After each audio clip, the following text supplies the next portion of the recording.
Finance Minister Enoch Godongwana says that this is such a critical time for South Africa to embark on just energy transition. He says that recent flooding in KwaZulu-Natal clearly indicates that the country must deal with climate change.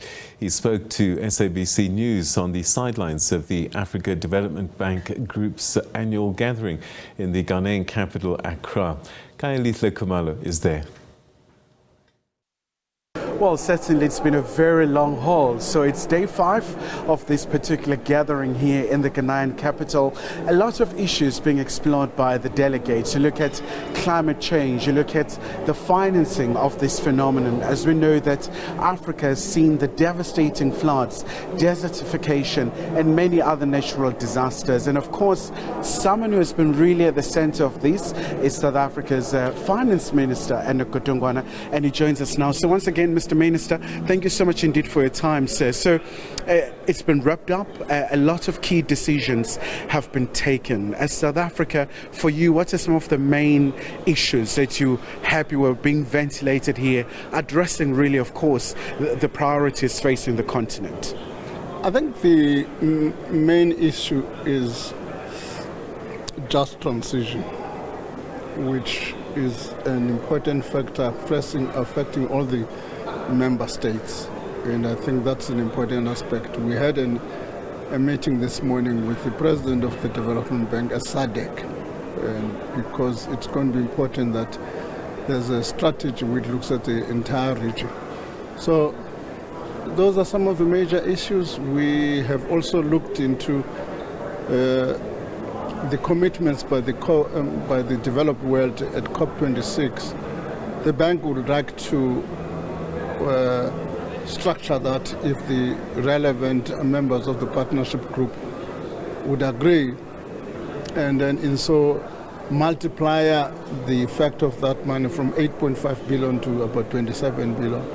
So we've had a meeting with the bank and heard their proposal, and together with the relevant parties.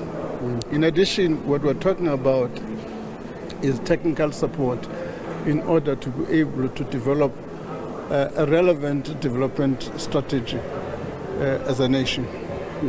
And just once again, Minister, do you think at home now there is a clear buy-in to those who are still opposing this just energy transition? From some quarters there was a deep antipathy and reluctance to accept this, but by and large, how is it looking like now? The KZN floods are an eye-opener. Anybody at the moment who thinks that climate change is something as an abstract concept is making a fundamental mistake. We need to think about the development strategy even for that region. What resilient strategy we need to develop. So I don't think there's any denial at the moment. And another very critical issue, Minister, we see the rising fuel prices, the rising food prices, and all these concurrent crises, and really putting the consumers in South Africa and other parts of the world, not just limited to South Africa, but your department, what are you doing to make South Africans' life slightly better under a very harrowing and a precarious environment? Let me say, I mean, all of these issues are not of South African singularity. These are challenges that are affecting the global economy as a whole.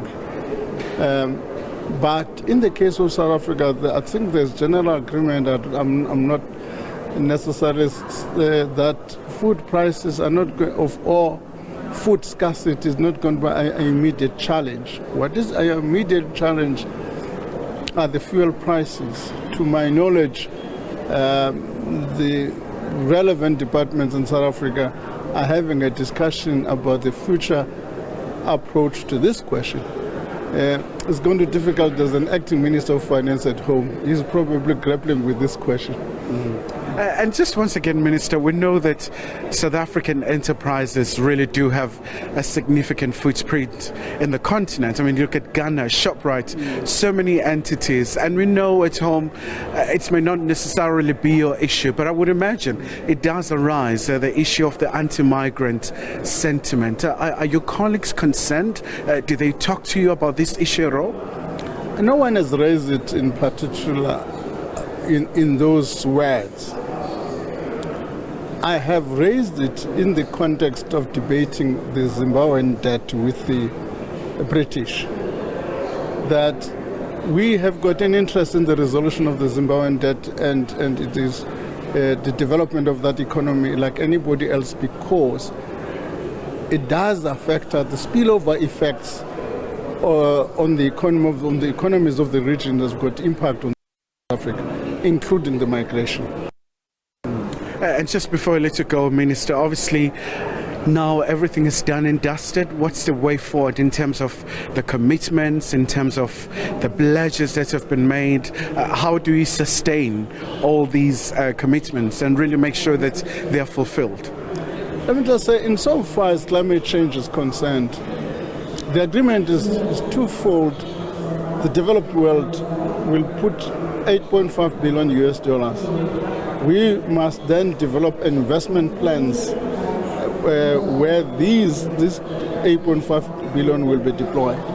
That's one set of issues. The third set of issues is a technical support for us to be able to develop what I would call an alternative development model, because one of the things is no longer about purely an environmental issue, it's about any alternative development model which we need to craft.